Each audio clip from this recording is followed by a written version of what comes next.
சிவா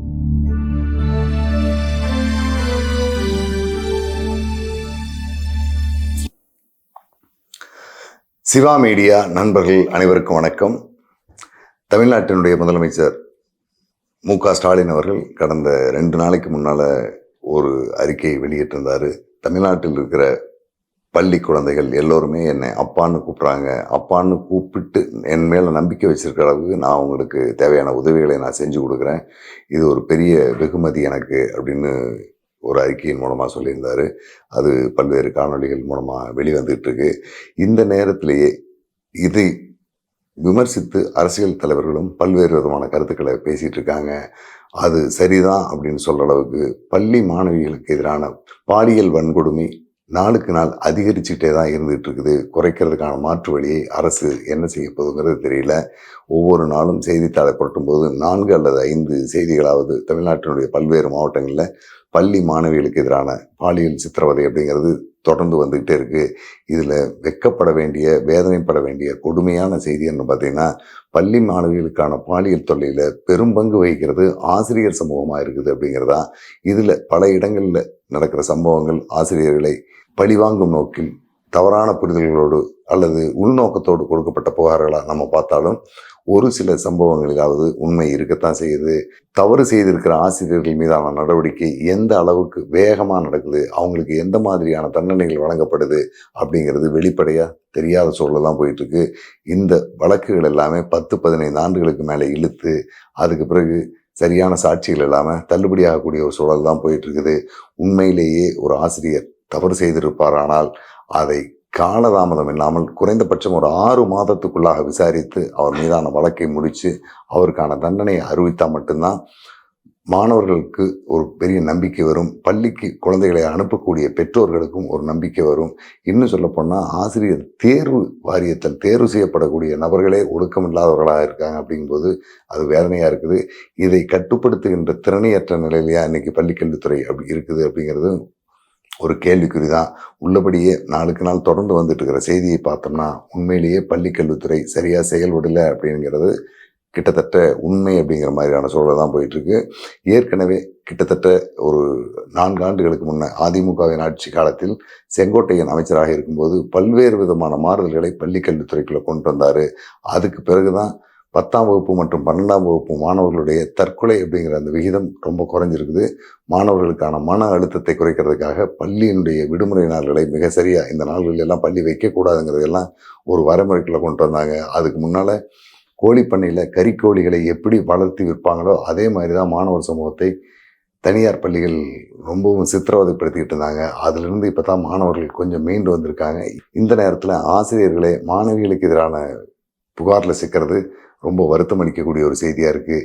சமூகத்தின் பல்வேறு தளங்களிலும் இந்த மாதிரியான பள்ளி குழந்தைகளுக்கு எதிரான பாலியல் சீண்டல்கள், சித்திரவதைகள், வன்கொடுமைகள் அப்படிங்கிறது ஒரு பக்கம் நாளுக்கு நாள் அதிகரித்து கொண்டே வருது. இதுவும் ஒரு பக்கம் வேதனையான செய்தி தான். இதையெல்லாம் தூக்கி சாப்பிட்ற மாதிரியான ஒரு செய்தி என்ன பார்த்தீங்கன்னா, கடந்த 16ஆம் தேதி இரவு கோவையை சேர்ந்த ஒரு மாணவி 7 கல்லூரி மாணவர்களால் பாலியல் வல்லுறவுக்கு உட்படுத்தப்பட்டு அவங்க 7 பேருமே கைது செய்யப்பட்டு கோவை மத்திய சிறையில் அடைக்கப்பட்டிருக்காங்க. இதுதான் இன்றைக்கி தமிழ்நாடு முழுக்க பேசக்கூடிய ஒரு செய்தியாக இருக்குது. இந்த செய்தியை அரசோ காவல்துறையோ வெளியில் வராமல் மறைக்கிறதுக்கான வேலைகளை தான் கடந்த 2 நாளாக செஞ்சுட்டு இருந்திருக்காங்க. இன்று மதியம் தான் அந்த செய்தி ஆதாரப்பூர்வமாக குற்றவாளிகள் யார், எங்கே இருக்காங்க அப்படிங்கிறது நீதிமன்ற ஆவணங்களின் மூலமாக கோவை பத்திரிகை துறை நண்பர்கள் வெளியில் கொண்டு வந்திருக்காங்க. இந்த செய்தியை கூட 2 நாளாக தெரிந்திருந்த பத்திரிகையாளர்கள் காவல்துறை அதிகாரிகளோடு பேசும்போது இதை பற்றி நாங்கள் பேசக்கூடாது, எங்கள் உயர் அதிகாரிகிட்ட கேளுங்க, உங்களுக்கு யார் சொன்னாங்க, இந்த செய்தியை நீங்கள் வெளியிடக்கூடாது, வெளியிட்டால் இந்த மாதிரியான சிக்கல்கள் வரும் அப்படின்னு ஊடகத்துறை நண்பர்களை மிரட்டுகின்ற விதமாக, திசை திருப்புகிற விதமாக தான் காவல்துறை உயர் அதிகாரிகள் நடந்துட்டு இருந்திருக்காங்க.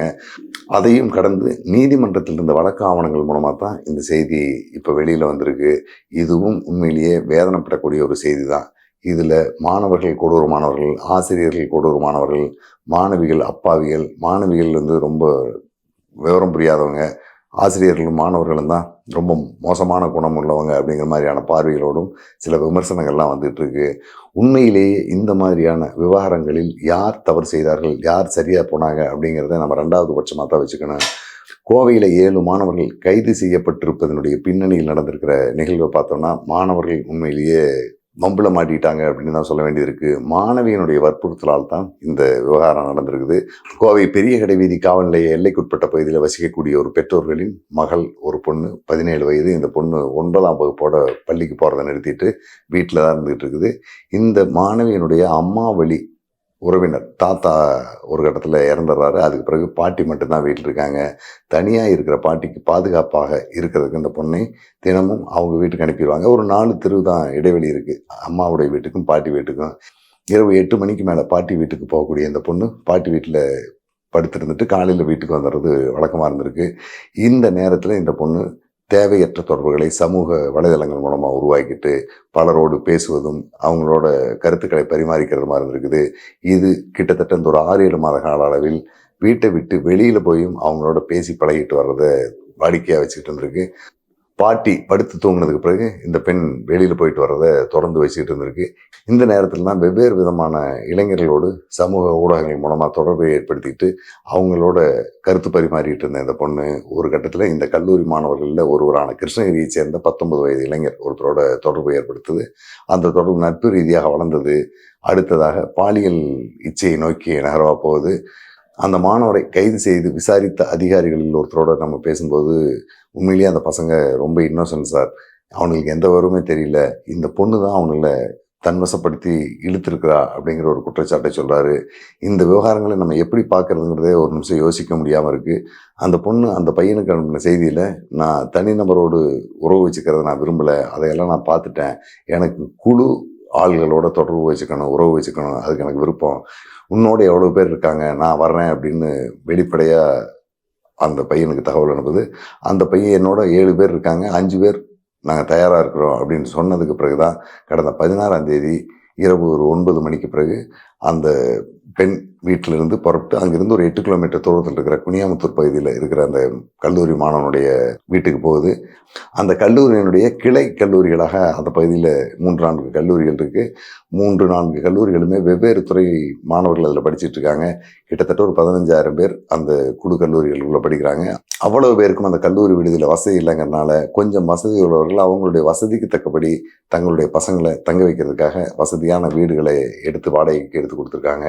அப்படி ஒரு வீட்டில் தங்கி இருந்த அந்த இளைஞனை அந்த கல்லூரி மாணவனை நோக்கி இந்த பொண்ணு போகிறா. அந்த பையனும் சொல்லியிருந்த மாதிரியே தன்னுடைய நண்பர்கள் 7 பேரை தயாராக வச்சுருந்துருக்காரு. அந்த மாணவியினுடைய விருப்பத்தோடு குழுவா இளைஞர்கள் எல்லாருமே அந்த பெண்ணோடு இருந்துட்டு காலையில் திருப்பி அனுப்பிடுறாங்க.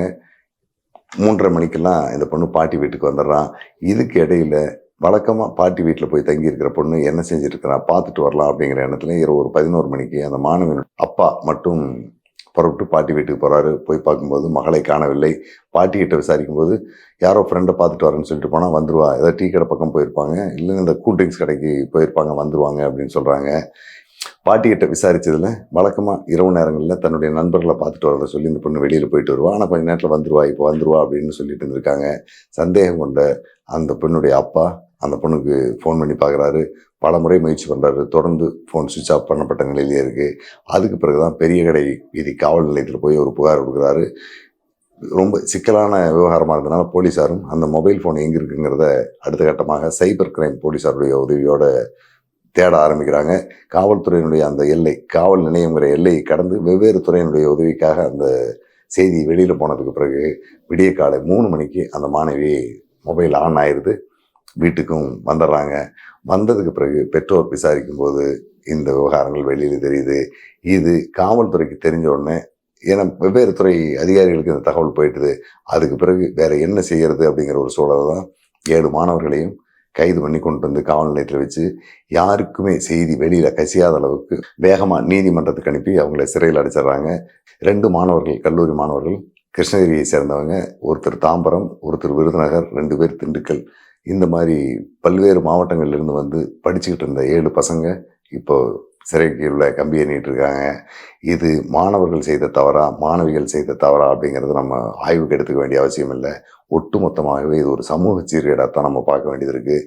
தங்களுடைய பிள்ளைகளை படிக்க வச்சு எதிர்காலத்தில் பெரிய அளவில் அவங்கள ஒரு தொழில்துறை சார்ந்தவங்களாவோ அல்லது அரசு துறை அதிகாரிகளாவோ சமூகத்தினுடைய உயர்ந்த நிலையில் இருக்கிற நபர்களாக கொண்டுட்டு வரணுங்கிற ஒரே எண்ணத்தில் தான் பெற்றோர்கள் மாணவர்களுக்கு கேட்டது எல்லாம் வாங்கி கொடுத்து அவங்களுக்கு தேவையான வசதி வாய்ப்புகளை ஏற்படுத்தி கொடுக்குறோம். ஆனால் ஒரு குழந்தையை, ஒரு பையனை அல்லது ஒரு பொண்ணை எப்படி வளர்த்தணும் அப்படிங்கிற அடிப்படை புரிதலை அந்த குழந்தைகளுக்கு நம்ம கொடுக்காம விட்டுறோம். தமிழ்நாட்டினுடைய பாடத்திட்டத்தில் பாலியல் கல்வியை உள்ளே கொண்டுட்டு வரணும், வரக்கூடாது அப்படிங்கிற விவாதம் நீண்ட நாளாகவே போயிட்டு இருக்குது. அதற்கு துவக்கமாக சில அடிப்படை புரிதல் உள்ள பாலியல் கல்வியை ஒரு குறிப்பிட்ட காலகட்டத்தில் கொண்டுட்டு வர வேண்டியதும் அவசியமாக இருக்குது. ஏன்னா சமூக ஊடகங்கள் இன்னைக்கு எதையெல்லாம் வெளியில் சொல்லக்கூடாதுன்னு நினைக்கிறோமோ அதை எல்லாத்தையுமே குழந்தைகளுக்கும், இளைஞர்களுக்கும், முதியவர்களுக்கும் கொண்டு போய் சேர்த்துற வேலையை செஞ்சுட்டு இருக்குது. இனிமேல் ஒரு திரை போட்டோ அல்லது இதெல்லாம் பாவம், இதெல்லாம் தெரிஞ்சுக்க கூடாது அப்படிங்கிற மாதிரி எதையுமே மூடி வைக்க முடியாது. எல்லாமே வெளிப்படையாக வந்துருச்சு. இந்த சூழலில் 8ஆம் வகுப்புக்கு பிறகு படிக்கக்கூடிய மாணவர்களுக்கு பாலியல் கல்வியினுடைய புரிதலை ஏற்படுத்தத்தக்க வகையில் பாடத்திட்டத்தை கொண்டு வரணும்.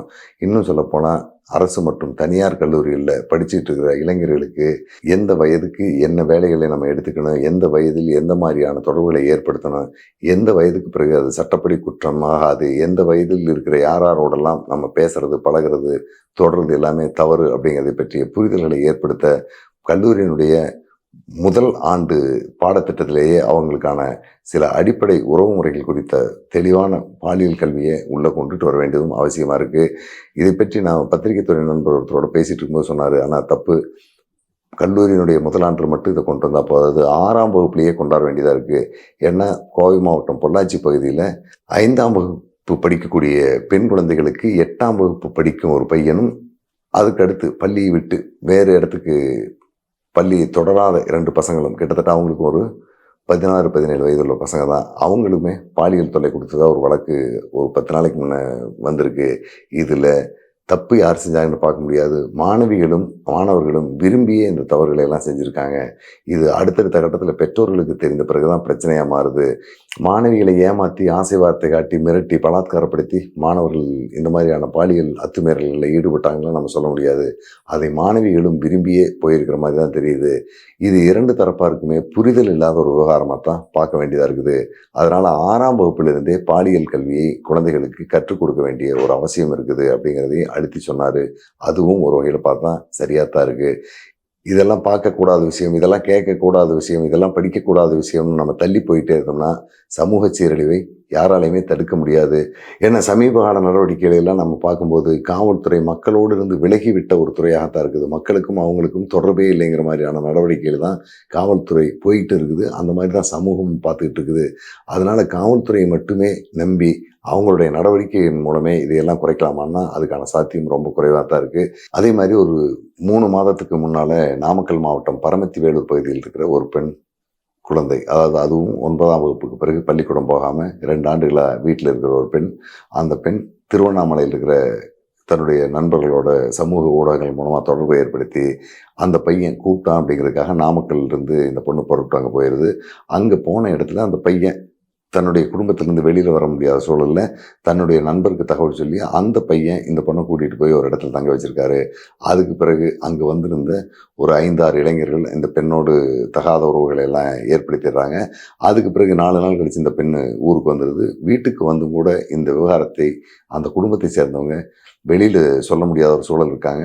அந்த பொண்ணுக்கு உடல்நலக்குறைவு ஏற்பட்டதன் விளைவாக மருத்துவமனைக்கு போய் மருத்துவர்கள் மூலமாக இந்த செய்தி காவல்துறைக்கு போய் அதற்கு பிறகு இந்த பெண் குடும்பத்தாரிடம் புகார் பெற்று வழக்கு பதிவு செஞ்சு திருவண்ணாமலையிலேருந்து ஒரு 7 பேரை கைது பண்ணி போக்சோ சட்டத்தில் உள்ளே போட்டிருக்காங்க. இந்த பசங்களுமே எல்லாம் 18, 19, 20 வயதுக்குட்பட்ட இளைஞர்கள், கல்லூரியில் படிக்கிறவங்க, பாலிடெக்னிக்கில் படிக்கிறவங்க மாதிரி தானே பசங்க தான் எல்லாமே மாட்டியிருக்காங்க. இதில் யார் தவறு பண்ணாங்க, யார் ஒழுக்கமாக நடந்துட்டாங்கிற ஒரு எல்லைக்குள்ளே நம்ம நிற்க முடியாது. இது எல்லாமே பருவக்கோளாறு அல்லது புரிதல் இல்லாத சூழல் தான். இதுக்கு எல்லாமே நிரந்தர தீர்வு வேணும்னா இதுக்கு பாலியல் கல்வி அவசியம். சரியான வயதில் சரியான நேரத்தில் நம்ம கொண்டுட்டு வர வேண்டிய ஒரு சூழல் இருக்குது. இனிமேலும் இது எல்லாமே நம்ம ஒதுக்கி வச்சுட்டு வாழ முடியாது. குறிப்பாக பெற்றோர்கள் தங்களுடைய குழந்தைகளுக்கு, பெண் குழந்தையாக இருந்தாலும் ஆண் குழந்தையாக இருந்தாலும் எப்படி வளரணும் அப்படிங்கிறத பற்றி அக்கறையோடு கவனித்து சொல்ல வேண்டியதாக இருக்குது. அப்படி சொல்லாமல் விட்டோம்னா நம்ம சொல்லக்கூடாதுன்னு நினைக்கிற எல்லா செய்திகளையும் வேறு நபர்கள் மூலமாக அவங்க தெரிஞ்சுக்குவாங்க, அல்லது சமூக ஊடகங்கள் மூலமாக அது எல்லாமே அவங்களுடைய பார்வைக்கு போயிடும். அதற்கு பிறகு எது சரி எது தவறுன்னு முடிவெடுக்க முடியாத சூழலில் இந்த குழந்தைகள் மாட்டிக்கிறாங்க. அதுதான் இன்றைக்கி தமிழ்நாட்டில் பல இடங்கள்லையும் நடந்துகிட்டு இருக்குது. கோவையில் 7 மாணவர்கள் கைது செய்யப்பட்டு சிறைக்கு போனதுக்கும் இப்படி புரிதல் இல்லாமல் போனது தான் காரணமாக அமைஞ்சிருக்குன்னு நினைக்க வேண்டியதாக இருக்குது. இதையெல்லாம் தடுக்கணும். எதிர்கால சமூகம் சரியான பாதைக்கு வரணும்னா முதல்ல பெற்றோர்கள் தங்களுடைய குழந்தைகளை சரியானபடி வளர்த்தணும்.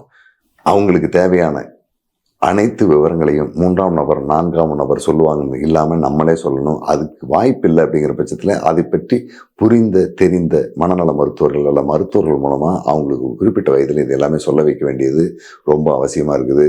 இதில் ஆசிரியர் சமூகம் தான் மிக முக்கியமான பங்கு வகிக்கக்கூடிய ஒரு சமூகமாக இருக்குது. ஆனால் அந்த ஆசிரியர் சமூகமே இன்னைக்கு ஒரு பெரிய சிக்கல் மிகுந்த இடத்துல நின்றுட்டு இருக்குது. பள்ளி மற்றும் கல்லூரியில் படிச்சுட்டு இருக்கிற நம்மளுடைய குழந்தைகள் எல்லாமே மருத்துவராக வரணும், பொறியாளராக வரணும், ஆசிரியராக வரணும், அறிவியலாளர்களாக வரணும் அப்படின்னு நினைக்கிறோம். ஆனால் அதே நேரத்தில் அடிப்படை புரிதல்கள், குடும்பம்னா என்ன, உறவுனா என்ன, அண்ணன் தங்கி உறவு என்ன, ஆண் பெண் உறவு என்ன அப்படிங்கிற அடிப்படை பாலியல் புரிதலும் அவங்களுக்கு தேவை. அது இனி தேவை இல்லைன்னு நம்ம ஒதுக்கி வச்சிட முடியாது. சரியான வயதில் அந்த பாலியல் தொடர்பான அடிப்படை புரிதல்களை அவங்க ஏற்படுத்தினா மட்டும்தான் சரியான பாதையில் போக முடியும். இல்லைன்னா கோவையில் நடந்திருக்கிற மாதிரியான பல்வேறு சிக்கல்களை இந்த இளைய சமுதாயம் சிக்கி சீரழிறதுக்கான சூழல் தான் போயிட்டு இருக்குது. ஏற்கனவே போதை பழக்கத்தில் பெரும்பாலான கல்லூரி மாணவர்களும் பள்ளி மாணவர்களும் சீரழியக்கூடிய ஒரு காட்சியை நம்ம பார்த்துட்டு இருக்கிறோம். அதை விடவும் பாலியல் புரிதல் இல்லாமல் ஏற்படக்கூடிய சீரழிவு இன்னும் மோசமான நிலை கொண்டு போயிடும். அதை தடுக்க வேண்டிய பொறுப்பு நம்ம எல்லோருக்கும் இருக்கு. ஒரு 20 ஆண்டுகளுக்கு முன்னால் இருந்த இந்த சமூகம் கல்லூரி மாணவர்களையும் பள்ளி மாணவர்களையும் பார்த்த பார்வை வேற. அன்னைக்கு அவங்க எல்லாமே நெறிப்படுத்தணும், ஒழுக்கப்படுத்தணும் அப்படிங்கிற ஒரு அக்கறை இருந்தது. ஆசிரியர்களும் அதில் முக்கிய பங்கு வகித்தாங்க. ஆனால் இன்னைக்கு அந்த மாதிரியான சூழல் இல்லை. எது எப்படியே கெட்டு போயிட்டு போகுது, நம்ம நல்லா இருந்தால் போதுங்கிற மனநிலைக்கு நம்மளும் பெரும்பாலும் கடந்து வந்துட்டோம். அந்த தாக்கம் தான் இன்னைக்கு இந்த சமூகம் சீரழிஞ்சு போயிட்டு இருக்குது. இனியும் இது போல இல்லாமல் அடுத்து வரக்கூடிய இளைஞர் சமூகத்தை சரியான பாதையில் கொண்டு போகணும்னா அவசியம் ஒரு பாலியல் கல்வியை பற்றிய புரிதல் இந்த வயசுல கொடுக்கணும் அப்படிங்கிறத நம்ம முடிவு பண்ணணும். அதை எப்படி எந்த காலகட்டத்தில் ஆரம்பிக்கணுங்கிறத பற்றி தமிழ்நாடு அரசும் சமூக ஆர்வலர்களும் மருத்துவர்களும் சமூக நலத்துறையும் உட்கார்ந்து பேசி ஒரு நல்ல கல்வி திட்டத்தை உருவாக்க வேண்டிய அவசியம் ஏற்பட்டிருக்குது. இதை தமிழகத்தினுடைய முதலமைச்சராக இருக்கக்கூடிய மு.க. ஸ்டாலின் அவர்கள் செய்ய வேண்டும் என்ற கோரிக்கையோடு இந்த வீடியோவை நம்ம நிறைவு பண்ணிக்குவோம். நன்றி, வணக்கம்.